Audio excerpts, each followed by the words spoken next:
My cheating wife told me. Only my lawyer will deal with you. I didn't react.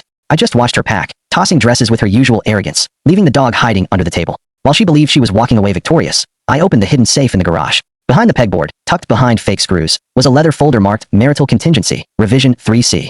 Inside were NDAs, post-nuptial clauses, and a single tripwire clause tied to the exact phrase she just said. The kitchen camera had recorded her declaration, and all I had to do was trigger it. Silence is the most underestimated weapon. While she flaunted freedom to friends, her lawyer thought he was handling a simple divorce. They had no idea that every move she made had been accounted for years ago. The clause granted me authority over her shares, trusts, and investments, assets she had never noticed. By delegating communication entirely to her lawyer, she triggered it herself. By morning, she was posting selfies from a rooftop cafe, celebrating her victory. Meanwhile, I notarized the documents quietly. Every signature she had given, every clause she ignored, had been engineered to give me full control while she believed she was winning. Her lawyer, David Kinn, had no clue. When she bragged about her easy divorce, she didn't realize that a small, overlooked clause had just crippled her lover's startup. Every confident laugh, every step she took, fed right into the trap. The dominoes were already falling. Board seats reassigned, trust consolidated, equity frozen. By the time she thought she had freedom, the entire chessboard had shifted under her feet.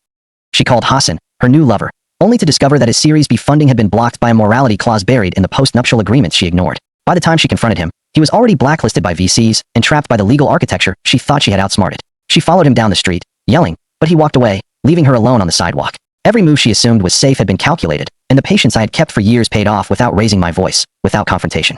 She tried to reclaim control by confronting her lawyer, demanding renegotiation, trying to reverse what she thought had been a mistake. But everything was airtight. Documents, notarized clauses, post-nuptial tripwires, board authorizations, all executed flawlessly. She couldn't comprehend the infrastructure I had built quietly over years. She had underestimated me, ignored my questions, laughed at my warnings, and walked straight into her own defeat. The judge confirmed the validity of all filings, and her lawyer vanished without explanation. Attempts to access funds, intervene in investments, or contact allies were met with silence. Every bridge she thought she had left intact had been erased.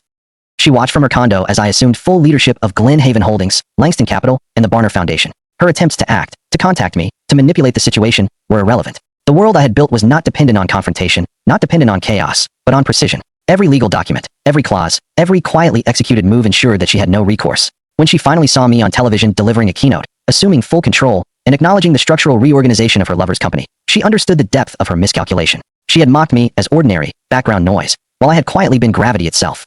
There were no dramatic fights, no broken windows, no restraining orders, just the relentless, invisible power of preparation and patience. She believed she was in control, only to discover that her arrogance and delegations had secured my complete victory. By the time she realized, it was already too late. Every account, every asset, every influence was beyond her reach. All that remained was silence. No apology, no confrontation, no reversal, just the quiet inevitability of what I had already engineered. Her empire of illusion had collapsed under the weight of the law, the clauses she ignored, and the patience she never understood.